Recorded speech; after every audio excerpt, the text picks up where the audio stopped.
আসসালামু আলাইকুম এভরিওয়ান। আমরা কিন্তু অধিকাংশ লোকেই ইমো ব্যবহার করি। তো আমাদের ইমো সুরক্ষিত আছে কিনা আমরা কিন্তু এইটা অনেকেই দেখতে পারি না। এমনও কিন্তু অনেক হয় যে একজনের ইমো অন্যজনে কন্ট্রোল করে, অন্যজনে কিন্তু দেখতে পারে যে সে ইমো দিয়ে কার সাথে কথা বলছে, কার সাথে এসএমএস করছে। তো আপনি কিন্তু চাইলে খুব সহজেই দেখে নিতে পারবেন আপনার ইমো অন্য কেউ ব্যবহার করছে কিনা। তো সম্পূর্ণ ভিডিওটি কন্টিনিউ করতে থাকুন। চলুন তাহলে কথা না বাড়িয়ে ভিডিও শুরু করা যাক।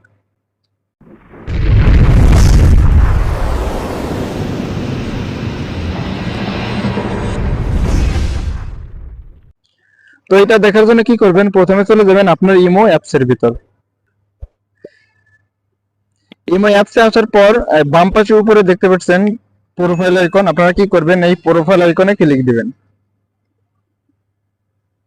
প্রোফাইল আইকনে ক্লিক দেওয়ার পর এইরকম একটা ইন্টারফেস শো করবে। তো আপনারা কি করবেন, এই যে দেখতে পাচ্ছেন সিকিউরিটি লেখা, এই সিকিউরিটিতে ক্লিক দিবেন।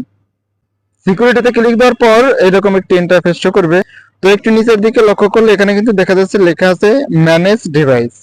তার ডান পাশে কোনায় কিন্তু এখানে দেখতে পাচ্ছেন অন লেখা, অর্থাৎ আমার ইমোটি কিন্তু একটি ফোনেই ব্যবহার করা আছে। তো আমরা যদি এখানে আছি তাহলে এখানে দেখতে পারবো যে কোন ফোন থেকে আমার ইমোটি ব্যবহার করা হচ্ছে এবং কোন কান্ট্রি থেকে ব্যবহার করছে। তো আপনারা যদি ইমোটি অন্য কেউ ব্যবহার করে তাহলে কিন্তু এখানে খুব সহজেই দেখে নিতে পারবেন আপনার ইমো কোন ফোন থেকে ব্যবহার করা হচ্ছে। তার নিচে কিন্তু একটু লক্ষ্য করলে এখানে দেখতে পাচ্ছেন কান্ট্রি কিন্তু দেখা যাচ্ছে।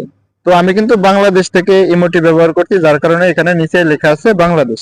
তো আপনার ইমোটি যদি অন্য কেউ ব্যবহার করে তাহলে কিন্তু এখানে তার ফোনের মডেলটি দেখা যাবে, প্লাস যদি কোনো প্রকারের ল্যাপটপ বা কম্পিউটারে ব্যবহার করা হয় তাহলেও কিন্তু এখানে দেখতে পারবেন। তো অন্য কোনো দেশ থেকে যদি আপনার ইমোটি ব্যবহার করে তাহলেও কিন্তু এখানে দেখতে পারবেন যে কোন দেশ থেকে আপনার ইমোটি ব্যবহার করা হচ্ছে। তো এখানে যদি এরকম লেখা থাকে যে ওয়ান ডিভাইস, তাহলে বুঝবেন ইমোটি শুধু আপনিই ব্যবহার করছেন, আপনার ইমোটি সুরক্ষিত আছে। আর যদি এখানে অন্য অন্য ডিভাইস আসে তাহলে বুঝবেন আপনার ইমোটি হ্যাক হয়েছে, অন্য কেউ ব্যবহার করছে।